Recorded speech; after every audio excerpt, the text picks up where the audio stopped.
you awake? I thought I heard you get up. Yeah, I'm awake. Sorry, I just can't sleep. Are you thinking about him? Yeah, a bit. Usually get back to sleep, my love. I'm fine.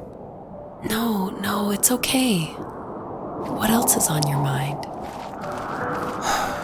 I don't know, it seems weird, but I had one of the most vivid dreams of my life. I saw a fox on a snowy mountain, just looking confused and worried. Those eyes, I can't get those eyes out of my head. She was running in the windy snow, looking for something. Do you think it has to do with you and what's been going on? I don't know. It was just a dream, Rachel. They're not meant to make sense. A lot's happened the past couple days, that's all.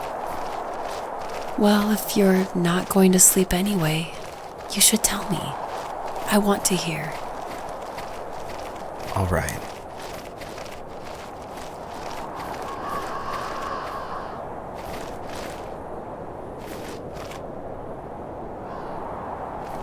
So, not far from her home, she followed that path to something unexpected.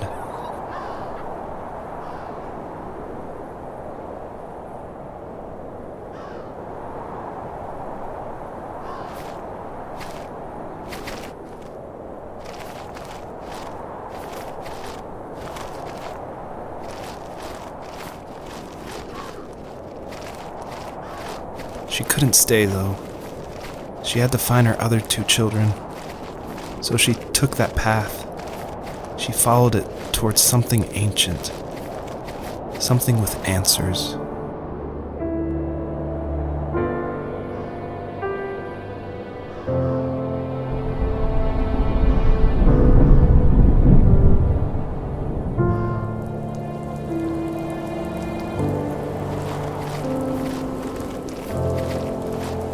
The fox looked high and low, searching for any sign of her cubs.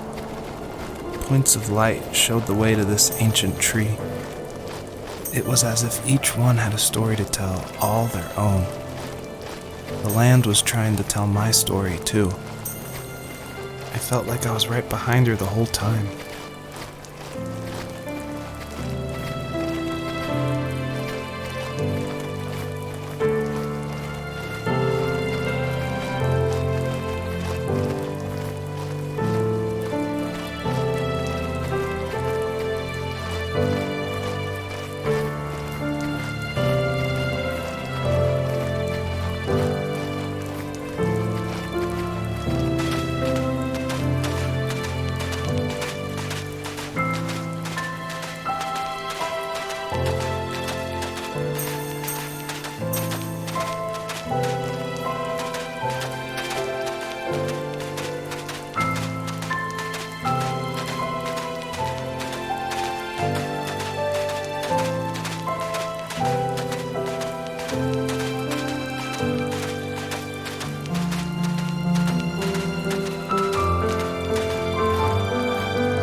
Did for a living? Wasn't he like a lumberjack?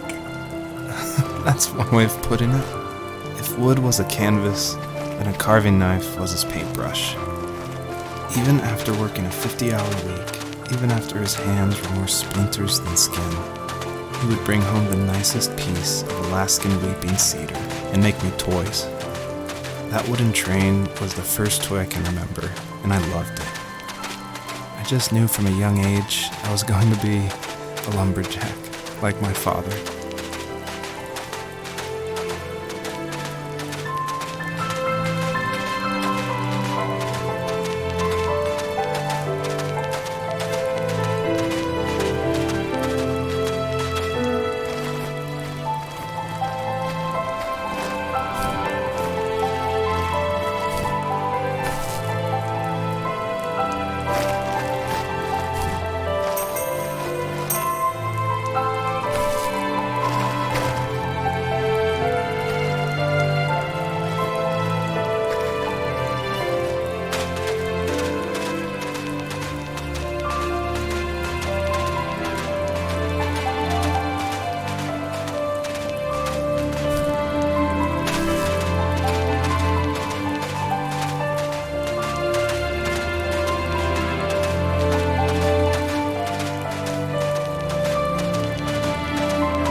My teenage years were full of sketching, angst, and trouble.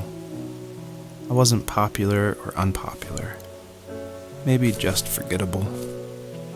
I guess that gave me a sense of freedom, so I hung out with crazy kids, doing crazy things, even though I mostly just watched the chaos ensue. We did it all. Put fireworks in mailboxes, hide roadkill in people's garages, break windows of the barber shop in Anchorage. My dad was furious, but he was so busy working he couldn't do much to stop me from going out. I think being an adult means there's no one to stop you making hard decisions. He had to make a living, and he couldn't be in two places at once. Yeah, I realize that now. But at the time, I was sure he was more interested in growing his business than what was going on with me.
He was working another late night, and my friends were over, saying how bored they were and how they had come all the way out to my house for nothing. One of them mentioned how that old, ugly beyond belief truck was still in the garage, and how we should take it for a spin. I was only 15, so I kind of fought it for a while. The next thing I knew, we were careening around the mountain path, rocks spitting onto the sides of the cliff, while my dad's cringeworthy bluegrass blared out the speakers. I drove while my friends were in the back of that yellow and purple truck, throwing beer bottles and trash at anything remotely interesting. Felt like I was soaring in the air with borrowed wings. But all good things have endings. A cop outside of Eagle River pulled us over after he saw us in a bottle rocket into someone's yard. What followed was a long night of talking to disappointed adults and feeling smaller than ever.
My friends would laugh about that night and talk about how crazy it was, and I laughed along, pretending it didn't bother me.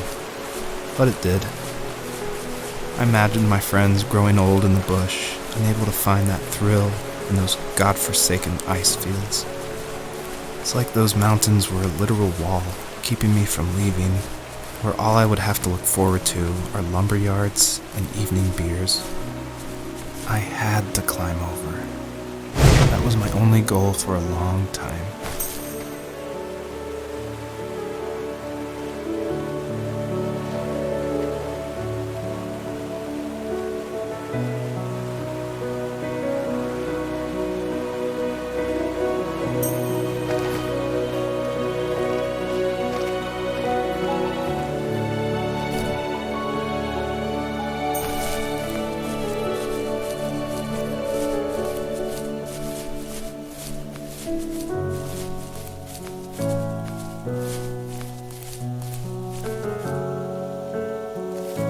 If there was some way I could take my love of drawing and turn it into a way of escape, nothing would make me happier.